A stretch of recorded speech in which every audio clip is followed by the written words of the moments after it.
So, உங்க காதல் வாழ்க்கைக்காக யுனிவர்ஸ் என்ன சொல்றாங்க அப்படின்றத நம்ம பார்த்து தெரிஞ்சுக்கொள்ளலாம். ஓகே.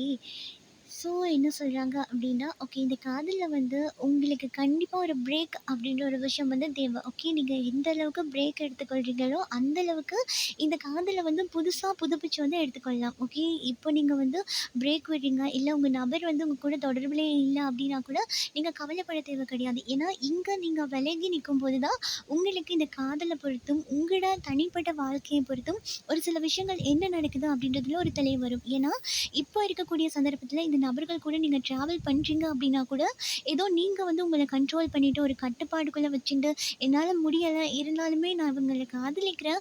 அதனால நான் அந்த ரிலேஷன்ஷிப்ல வந்து ட்ராவல் பண்றேன் அப்படின்ற மாதிரி உங்களையே கஷ்டப்படுத்திக் கொண்டிருக்க மாதிரி தான் இருக்கும். ஆனா, இங்க என்ன சொல்றாங்க அப்படின்னா, நீங்க கொஞ்சம் பிரேக் எடுத்துட்டு இந்த காதல மீண்டும் ஒரு தொடர்றீங்க அப்படின்னா, இந்த காதல் வந்து ஃபுல்லா செலிப்ரேட் தரக்கூடிய விதத்தில மாறுறதுக்கான வாய்ப்பு ரொம்ப ரொம்ப அதிகமா இருக்கா?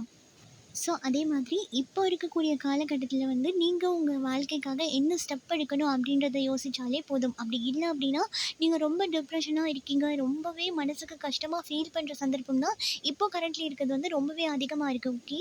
ஸோ, இந்த மாதிரி நீங்க ரொம்பவே ஃபீல் பண்ணிட்டு இருக்கீங்க அப்படின்னா, தயவு செஞ்சு நீங்க உங்கள நீங்களே ஹீல் பண்ணிக்கோங்க. ஓகே.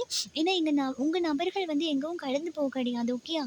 ஸோ, நீங்க இவங்க வேகமா வந்து சேரணும் அப்படின்னா, நீங்க ஏதாவது லா ஆஃப் அட்ராக்ஷன் மேனிஃபெஸ்ட் பண்ணலாம். ஸோ, அத விட்டுட்டு உங்கள நீங்களே காயப்படுத்திட்டு இதே ஒரு சைக்கிள்குள்ள இருந்தீங்க அப்படின்னா, கண்டிப்பா இந்த நபர்கள் உங்ககிட்ட மீண்டும் வரதுல டைம் எடுத்துக்கொள்றதுக்கான வாய்ப்பு இருக்கு. ஸோ, அதனால உங்கள நீங்க எந்த அளவுக்கு வந்து ஹீல் பண்ணிக்கொள்றீங்களோ, எந்த அளவுக்கு நீங்க உங்களுக்கே பிரேக் கொடுத்து, உங்க எனர்ஜிய நீங்க கிளென்சிங் பண்ணிக்கொள்றீங்களோ, அந்த வேகத்தில உங்க நபர்கள் உங்க கூட வந்து மீண்டும் இணையறதுக்கான வாய்ப்பு ரொம்பவே அதிகமா இருக்கு. அப்படின்ற ஒரு விஷயத்த தான் நான் இங்க கார்ட்ஸ் வழியா பார்க்குறேன். ஓகே.